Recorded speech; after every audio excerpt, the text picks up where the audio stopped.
Donc salut à tous, aujourd'hui on est avec Striker après une défaite synonyme de fin de saison pour BDS en LEC. Déjà merci d'avoir accepté de m'accorder ton temps après un échec qui j'imagine doit être difficile à encaisser. Pour commencer, comment tu te sens et comment se sent l'équipe? Je sais pas si tu as pu peut-être un peu parler avec eux. Pas vraiment, on ressort juste du match, on est quelques minutes après la fin du match. Forcément déçu, dégoûté, beaucoup de choses évidemment qui se mélangent. Fin de saison, c'est pas ce qu'on espérait, c'est pas ce qu'on voulait. On a eu 10 jours pour se préparer pour ce BO, mais c'était juste meilleur. Ok. J'imagine que, bah, comme tu as dit, du coup, bah, cette défaite a été prévisible au vu du niveau montré par BDS et GX en saison régulière. Je vais être honnête, avant le début du split, moi je m'attendais, au vu des noms qui ont rejoint le roster, à ce que vous soyez l'équipe la plus à même de d'upset le top 4. Je pense qu'il y a pas mal de gens qui partageaient ma pensée, et vous les premiers sûrement. Comment t'expliques que vous ayez démarré la saison à un niveau aussi bas et que l'équipe se soit jamais trouvée, surtout collectivement parlant? Et en gros, ouais, comment t'expliques la désillusion de cet été? Tu parles donc du summer, hein, Ouais, du split. vraiment, ouais, Ok, ouais, ok. vraiment juste du split. Euh, je pense que bon, le premier point, il est évident, c'est que bah, quand tu as deux changements, t'as on va dire, une base sur laquelle tu dois reconstruire, là où la plupart des équipes se connaissent, donc que ce soit en termes d'interaction entre joueurs, mais aussi en termes de gameplay. Euh, je pense que ça, c'est la première chose. Cela dit, ça te permet aussi d'avoir un potentiel en termes de développement qui est plus grand que les autres teams, parce que tu apportes de nouveaux joueurs, et normalement, tu es censé fixer certains de tes problèmes par ces arrivées-là. Je pense qu'on n'a pas toujours été sur la même longueur d'onde sur la façon, on va dire, d'aborder les games. Je pense qu'il y avait beaucoup de moments où on n'était simplement pas sur la même longueur d'onde sur l'idée de comment jouer. Et je pense que ça s'est vu. Ouais. GX, par exemple, c'est une équipe qui est beaucoup plus synchro, qui a davantage une idée de comment jouer.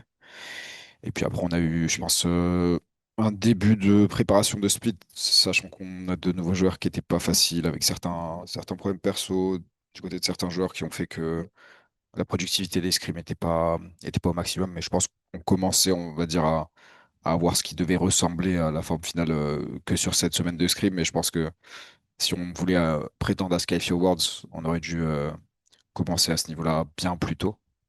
Et on a pris trop de retard vis-à-vis de ça. Ok. Est-ce que vous aviez des raisons, parce que je sais que vous étiez assez confiant avant le début du split quand même, vous parliez de, par exemple, de que l'ambition c'était de qualifier au Worlds, etc. Est-ce que vous aviez des raisons matérielles et concrètes d'être confiant comme ça, ou bien c'était vraiment juste une question bah, d'ambition au vu des noms qui arrivaient dans l'équipe? L'objectif de début d'année, c'était de refaire les Worlds après 2023. C'était d'y retourner. Ouais. À partir du moment où on l'a pas fait, quand on fait des changements, c'est pour s'y rapprocher à nouveau. Euh, de ce point de vue-là, c'est obligé d'avoir une attente envers nous-mêmes qui est décorrélée des résultats précédents, Ouais. parce qu'on considère que les résultats qu'on a apportés étaient simplement euh, pas suffisants. Et je pense que ça nous aurait pas aidé d'établir des objectifs qui auraient été moindres. Je pense au contraire. Je pense que ça aurait fait qu'on se push moins à l'entraînement, qu'on se mette moins de pression d'une mauvaise façon, ce qui était déjà, je pense, un souci pour nous. Donc, c'était important d'avoir un objectif qui soit haut pour pouvoir viser un minimum d'intensité et une progression plus rapide. Mais en l'état, c'est vrai qu'après après le spring, sans changement, on n'est pas censé faire les Worlds, et c'est pour ça qu'on en a fait deux. Ouais, vous vouliez relancer la gimmick, c'est complètement compréhensible, ok. Je voulais aussi revenir avec toi sur un peu l'année de quelqu'un qui du coup n'a pas bougé, donc Parus. On parle d'un joueur qui, pour rappel, l'an dernier fait MVP du Spring en LFL, puis gagne le Summer et les EU Masters. Beaucoup, et moi le premier, l'attendaient au même niveau qu'un Kalist ou un Skumond, tu vois. Il a aussi déjà gagné bah, les EUM en 2024 avec un AD coréen, donc je me suis dit que aussi que l'adaptation à Ice serait pas trop compliquée.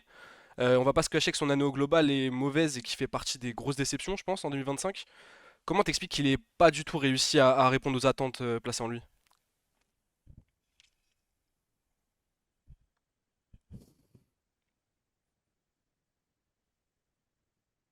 Je pense que tu as certains joueurs qui s'habituent entre guillemets à la LEC plus rapidement que d'autres. Je pense qu'il y a des rôles où c'est plus facile aussi. Ouais. Euh, Je pense que en support, c'est plus compliqué que sur d'autres rôles. Euh, il a du talent, c'est quelque chose d'indéniable. À mon avis, il y avait dans ses équipes précédentes davantage, je dirais, d'alchimie naturelle Ok. avec certains de ses teammates qui devaient poursuivre et aider en termes de confiance. Je pense pas qu'il ait été en confiance pendant une bonne partie de la saison. Euh, je pense que ça peut être un très bon joueur. Il l'a montré dans les 2 dernières années et on peut pas lui enlever ça. J'ai peut-être pas fait ce qu'il fallait pour le mettre le plus dans sa zone de confort pour qu'il puisse performer sur une première année de LEC. C'est quelqu'un avec qui on a beaucoup travaillé de façon individuelle avec les coachs pour essayer de lui donner les clés que certains supports plus expérimentés ont en termes de compréhension, de macro, de vision, etc. Euh, mais c'était sans doute pas assez. Et puis, je pense encore une fois que si ça se trouve, il aurait pu performer davantage en rejoignant un autre projet. Je sais pas s'il était allé chez G2, comment il aurait look. Mhm. Donc, je pense que la responsabilité, elle est partagée entre guillemets. Et j'espère que pour lui, que il y aura une nouvelle année de Paris sur LEC, parce que je pense que quand tu fais des années qu'il a fait en ERL, ce serait dommage d'avoir un seul shot. Ouais. Je suis désolé, hein, je suis aussi un peu obligé d'en parler, mais quand tu regardes un peu la trajectoire des trois anciens dont BDS s'est séparé, Adam a réussi à shine dans une équipe clairement dysfonctionnelle. Sheo a une très bonne année, il a même sûrement été le moteur de Heretics.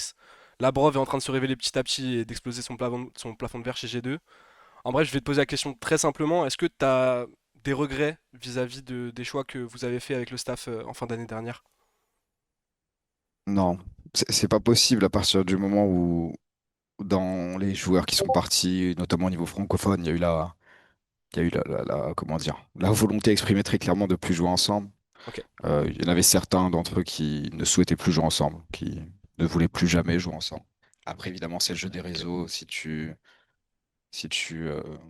peux trouver un méchant, tu vas le trouver, mais la vérité, c'est que il était juste impossible. Les joueurs auraient même refusé.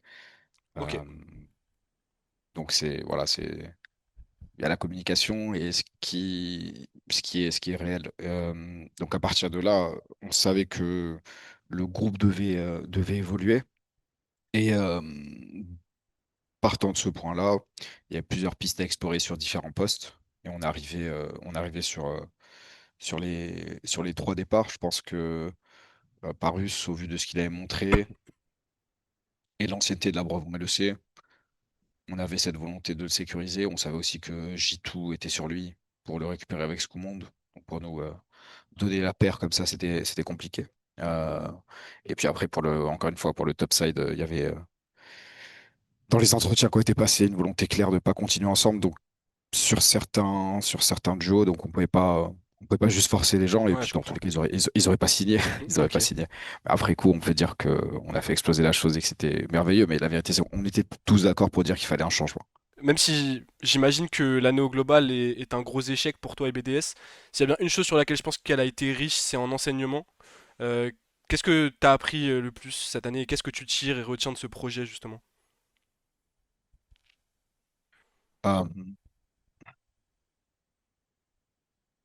je pense que les plus gros enseignements de mon côté sont sur la partie, je dirais, hors jeu.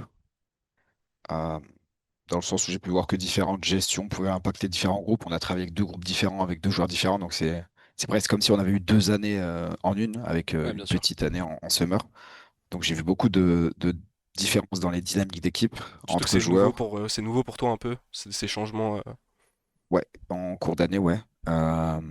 Donc de ce point de vue-là, ouais, beaucoup d'apprentissage. Ouais, je dirais sur la partie dynamique d'équipe et puis après toujours gestion de staff parce on a un staff qui est nombreux, il faut réussir à avoir tout le monde qui trouve une place là-dessus. Donc là aussi, je pense que j'ai eu des apprentissages. Ouais. Pour finir, je pense qu'on est d'accord que bah, du coup tu parlais du jeu des réseaux, etc. Mais que les fans et le public en général n'ont pas été très tendres cette année avec toi. Si t'as un dernier mot pour eux, ou bien quoi que ce soit que t'aimerais formuler avant de conclure 2025, le micro est à toi. Non, non, merci aux gens qui nous ont soutenus, qui ont cru en nous. Essayer de se concentrer sur le positif. Pour le reste, ça fait partie du métier, ça fait partie du jeu. Surtout quand tu as une grande gueule comme moi, derrière, tu peux pas Esquiver. être surpris. Euh, Beaucoup de gens vont se réjouir de ces résultats. non pas vis-à-vis de BDS, mais vis-à-vis de moi de façon particulière. Et encore une fois, ça fait partie du contrat. Euh, il y aura une suite. Elle sera meilleure. Pour Ok. l'instant, ils peuvent savourer. Bah écoute, merci beaucoup Striker, bon courage pour la suite justement, et en espérant qu'on ait l'occasion de discuter l'an prochain. Merci, merci à Ciao toi. ciao, bon courage, Bonne soirée. bonne soirée.